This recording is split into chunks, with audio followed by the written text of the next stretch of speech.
তৃণমূল শ্রমিক সংগঠনের পুরুলিয়া জেলা সভাপতি পুনরায় উজ্জ্বল কুমার সম্প্রতি তৃণমূল কংগ্রেসের মাদার ও বিভিন্ন শাখা সংগঠনের নতুন পদাধিকারীদের নাম ঘোষণা হয়েছে। পুরুলিয়া জেলা তৃণমূল কংগ্রেসের সভাপতি পরিবর্তন হয়েছে মহিলা ও যুব সভাপতিও, কিন্তু শ্রমিক সংগঠনের জেলা সভাপতি হিসেবে উজ্জ্বল কুমারের প্রতি ভরসা রেখেছেন রাজ্য নেতৃত্ব। পুনরায় তিনি পুরুলিয়া জেলার আইএনটিটিইউসির সভাপতি হিসেবে নিযুক্ত হয়েছেন। শনিবার নাম ঘোষণা হতেই সংগঠনের কর্মী সমর্থকরা তাকে অভিনন্দন জানান। শ্রমিক সংগঠনের জেলা সভাপতি দায়িত্ব পাওয়ার পর থেকে তিনি দক্ষতার সঙ্গে তার সাংগঠনিক কাজকর্ম করে গেছেন, তাই পুনরায় তার উপরেই ভরসা রেখেছে রাজ্য নেতৃত্ব। পুনরায় দায়িত্ব পাওয়ার পর আরসার আইএনটিটিইউসির কার্যালয়ে সংগঠনের জেলা সভাপতি উজ্জ্বল কুমারকে উত্তরীয় এবং পুষ্পস্তবক দিয়ে সম্বর্ধনা জানান এলাকার নেতা কর্মী থেকে শুরু করে শ্রমিকরা। পাশাপাশি ওনাকে মিষ্টিমুখ করানো হয়। পুনরায় দায়িত্ব পাওয়ার পরেই রূপসী বাংলা মিডিয়ার সাক্ষাৎকারে তিনি কি জানালেন শ্রমিক সংগঠনের জেলা সভাপতি উজ্জ্বল কুমার, শুনুন। ধন্যবাদ জানাবো আমাদের দলনেত্রী, দলের সুপ্রিমো, বাংলার মুখ্যমন্ত্রী মমতা বন্দ্যোপাধ্যায়কে। ধন্যবাদ জানাবো সর্বভারতীয় তৃণমূল কংগ্রেসের সাধারণ সম্পাদক, দলের সেনাপতি অভিষেক বন্দ্যোপাধ্যায়কে, যে ওনারা আমার উপর আস্থা রেখেছেন তৃতীয়বারের জন্য পুনরায় পুরুলিয়া জেলার তৃণমূল কংগ্রেসের যে শ্রমিক সংগঠন আইএনটিটিইউসি, সেই আইএনটিটিইউসির জেলা সভাপতি হিসাবে আবার আস্থা রেখেছেন।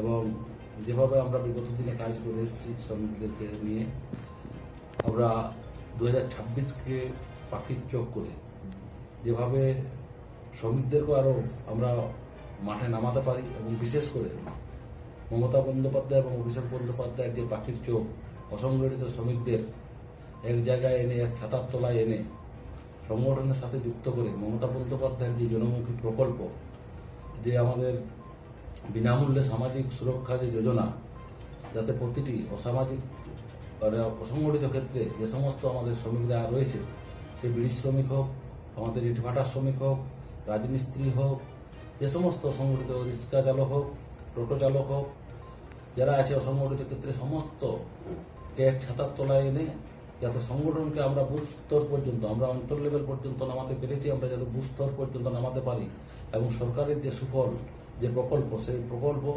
সাধারণ শ্রমিকদের হাতে তুলে দিতে পারি, এই চেষ্টায় আগামী দিনে থাকবে। সামনেই তো 26শে বিধানসভা, কি ভাবছেন এলাকাকে নিয়ে?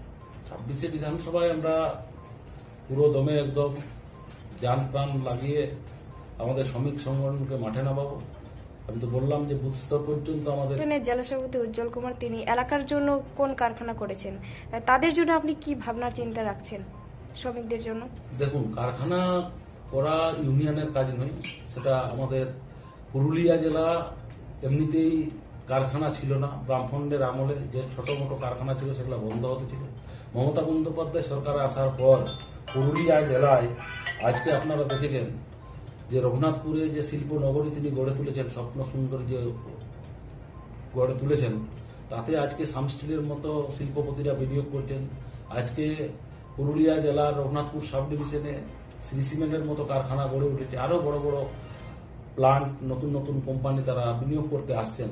শিল্প তৈরি করতে গেলে একটা শিল্প পরিবেশ দরকার, যেখানে জলের দরকার, বিদ্যুতের দরকার, কয়লার দরকার।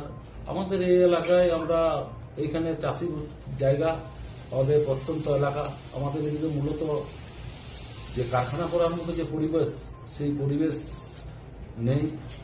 তাই আমাদের মমতা বন্দ্যোপাধ্যায় আপনারা দেখেছেন যে রঘুনাথপুরের জন্য, রঘুনাথপুর সাবডিভিশনের জন্য, পুরুলিয়ার জন্য, বিশেষ করে পুরুলিয়া জেলার জন্য যেভাবে আজকে শিল্প করিডোর তুলেছেন, আমরা ধন্যবাদ জানাই মাননীয় মুখ্যমন্ত্রী মমতা বন্দ্যোপাধ্যায়কে, যে পুরুলিয়া জেলায় আজকে বিভিন্ন রকম বড় বড় শিল্পপতিরা আজকে তারা বিনিয়োগ করছে, এবং এলাকার বেকার ছেলেমেয়েরা তারা কিন্তু কাজ পাচ্ছে। এর পাশাপাশি আরেকটা দেখা যায় যে পুরুলিয়াতে পরিযায়ী শ্রমিকের সংখ্যা বেশি, এবং কি মাঝে মধ্যে পরিযায়ী শ্রমিককে কাজ করতে গিয়ে মারা যায় অনেকেই। তাই সেই পরিবারের লোকে দাবি করে যে পুরুলিয়াতে যে শিল্প নেই, তাই এই ঘটনায় তাদেরকে দূর জায়গাতে কাজ করতে হয়। তাদের জন্য কতটা আপনি চিন্তা ভাবনা করবেন আগামী বিধানসভাতে, বা এ বিষয়ে কি ভাবছেন? পরিযায়ী শ্রমিক বলতে যারা এখানে আমাদের পুরুলিয়ায় যে ইন্ডাস্ট্রি আছে, সেই ইন্ডাস্ট্রিতে যারা দক্ষ শ্রমিক, যারা দক্ষ লেবার, একটা ইন্ডাস্ট্রিতে কাজ করার জন্য তার একটা দক্ষতার প্রয়োজন আছে। যে কাজটা সে ভালো করে জানে, যারা দক্ষ শ্রমিক আছে, যারা ইন্টারভিউ দিচ্ছে, তারা আজকে কিন্তু পুরুলিয়া জেলায় কাজ পাচ্ছে, এটা আমরা বলতে পারি জোর গলায়। কিন্তু অদক্ষ শ্রমিকদের ক্ষেত্রে যে ওই কাজটা জানেই না, তাকে তো আর কারখানা কর্তৃপক্ষ নেবে না, কারণ সে কাজটা না জানলে সেখানে কারখানায় সে কাজটা করবে কি করে।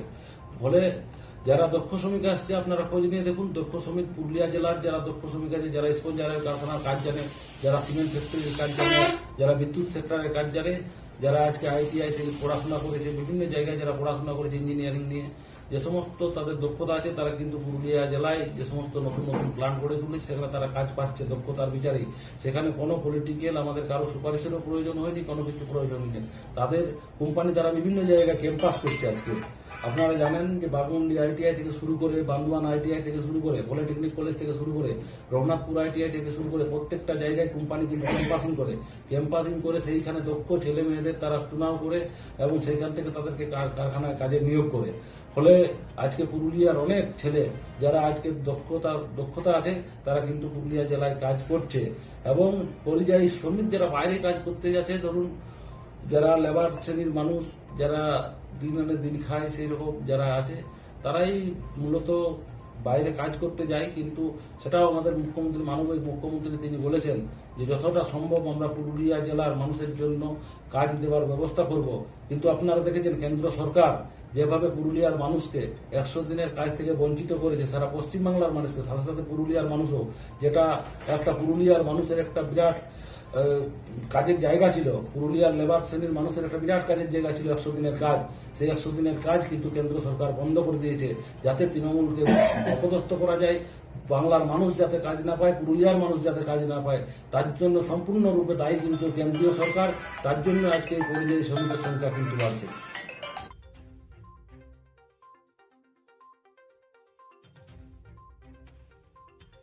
পুরুলিয়ায় পাত্রপাত্রী যোগাযোগের একমাত্র বিশ্বস্ত প্রতিষ্ঠান বিবাহ পরিচয়।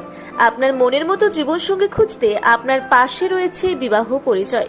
তাই আর দেরি না করে আজই যোগাযোগ করুন বিবাহ পরিচয় municipality commercial complex, 2nd floor, Chaibasa road, opposite PWD office, Purulia. Mobile নম্বর 9232440272 অথবা 8370970472। পুরুলিয়া শহরে এখন স্বল্প খরচে উন্নত ও অত্যাধুনিক চিকিৎসা পরিষেবা বর্দান হসপিটালে। এখানে general, laparoscopic, gynaecologist, paediatrician, anaesthetist, general physician, orthopaedic সহ বিভিন্ন রোগের অভিজ্ঞ ডাক্তারবাবুরা নিয়মিত রোগী দেখছেন। এছাড়াও 24 ঘন্টা বিনামূল্যে অ্যাম্বুলেন্স পরিষেবা রয়েছে, স্বাস্থ্যসাথীর সুবিধাও। যোগাযোগ করুন বর্দান হসপিটাল, রাঁচি রোড, সৈনিক স্কুলের নিকটে। মোবাইল নাম্বার 8918968624 এই নাম্বারে।